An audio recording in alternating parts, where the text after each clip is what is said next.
This is HoustonElectricRates.com, your source for information on the retail electricity market in Houston, Texas.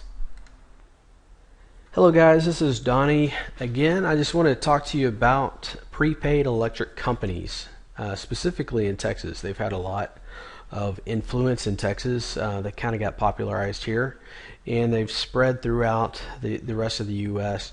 Now, a prepaid electric company is an interesting little niche in the retail electricity market.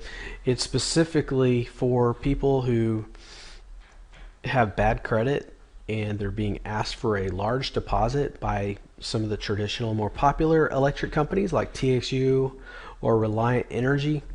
And although most low-income electricity consumers can go out to the Department of Health and Human Services or even the Public Utility Commission of Texas and even just the state government and get some type of assistance in paying their deposit or signing up on a program that lowers their electric rate or at least subsidizes some of the cost.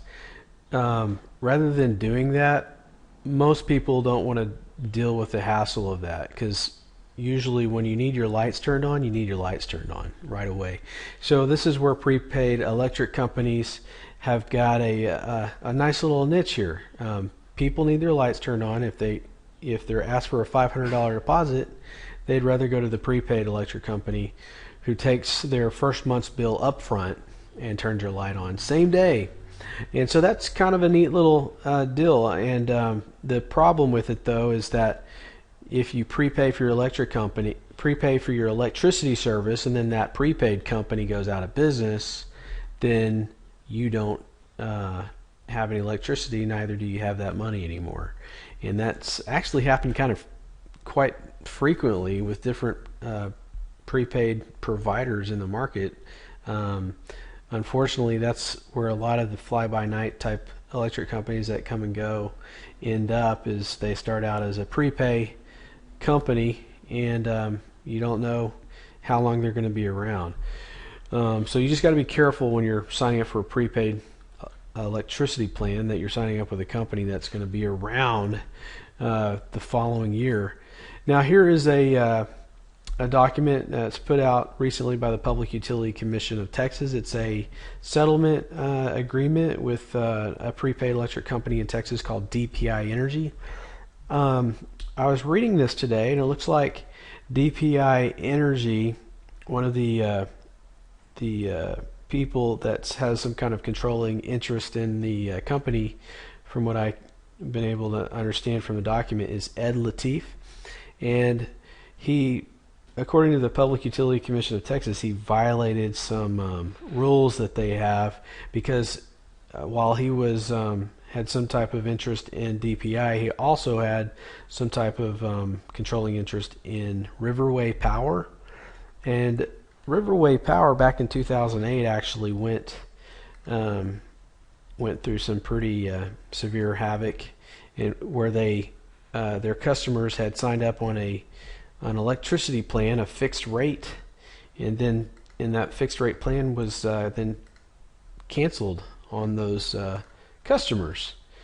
And I'll pull that up here to show you kind of what happened. It's kind of an interesting turn of events. And actually, when this happened, several other providers had similar situations.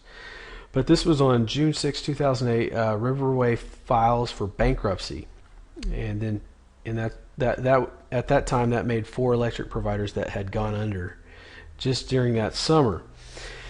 And what had happened was Riverway Power was buying their electricity on the MCPE market, the spot market. Basically, they're buying their energy, but then they're not hedging it, which is what most providers in the market would do. Is they would hedge it so their prices, if something crazy were to happen and there's a spike in the market, they wouldn't be upside down on their investment. It's kind of like buying stocks on margin. If you're not hedging that, and you bought $100,000 of stock, but you only bought it using $1,000, if that went against you even a little bit, the stockbroker would call your position and you would have $0 left in your account. Well, kind of a similar situation. ERCOT only lets you get out of the money so much when you're buying this energy on the spot market, and once that happens, they take all your customers away from you and put it with the polar provider, which is the provider of last resort, which is what happened with Riverway Power.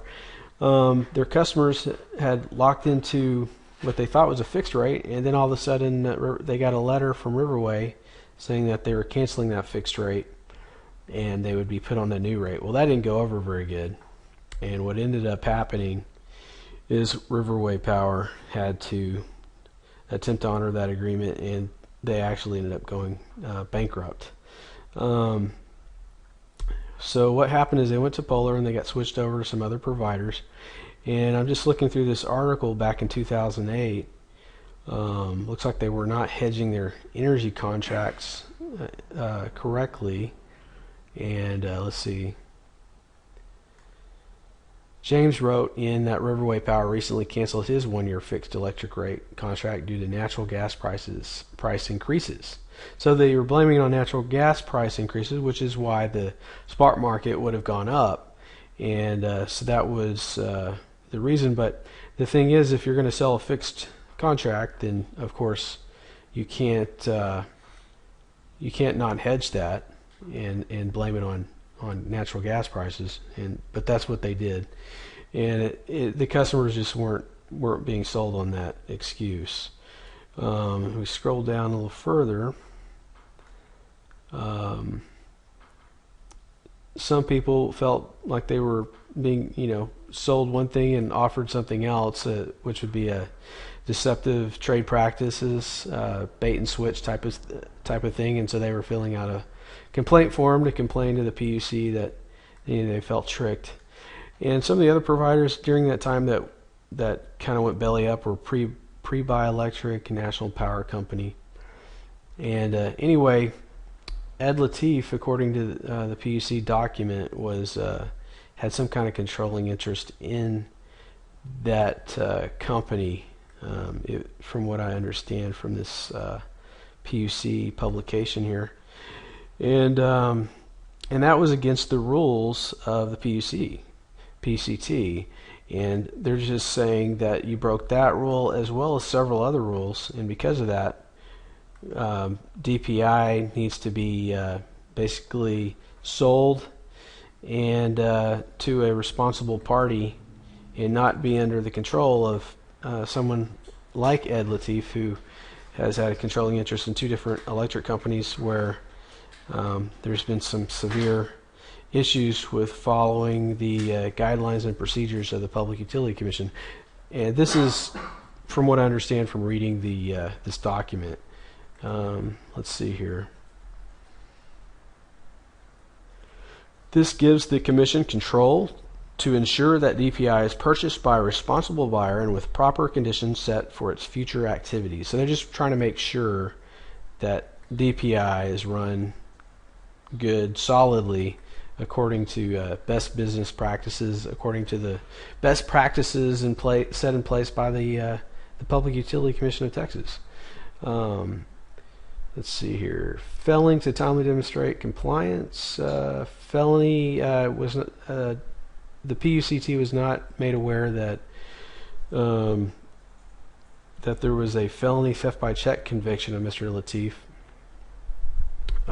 Let's see. DPI agreed to entry of a consent order and paid $104,000 administrative penalty based on DPI Energy's failure to comply with PURA relating to customer protection rules for retail electric service and retail electric provider certification. Let's see here.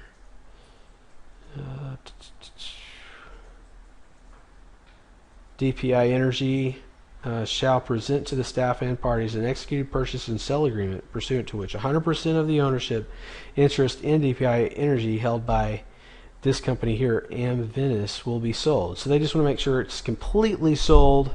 Ed has no further interest, control in it at all, is basically what I'm getting from this. prior to or upon the closing of the acquisition transaction identified in the PSA, Zahed Ed Latif will resign as an officer and manager of DPI Energy. From what I understand, they want this guy gone. And let's see here. And then Ed still has to pay some. He's paid quite a bit of fees that he owes some of these companies, but he still has a lot left to pay. CenterPoint Energy Houston, amount owed $310,000. He's paid $43,000 of it, and then here he's paid this one in full and this one in full. He still owes Encore $116,000, and Sherryland he only owed $450, so he got that paid in full. But these are some pretty big outstanding balances he still has to pay to CenterPoint and Encore, which are the pole and wire utilities in Houston and the Dallas area, which are where most of his customers come from. And so this is basically I'm showing you all this just to let you know that whenever you consider a prepaid electric company, just be aware that there have been issues with prepaid electric companies having some the ability to stay around for more than a couple of years. And so when you're prepaying that electric bill, you just want to make sure that you're going to receive that electricity each and every month, and that they're not going to take off with your money and turn off your lights.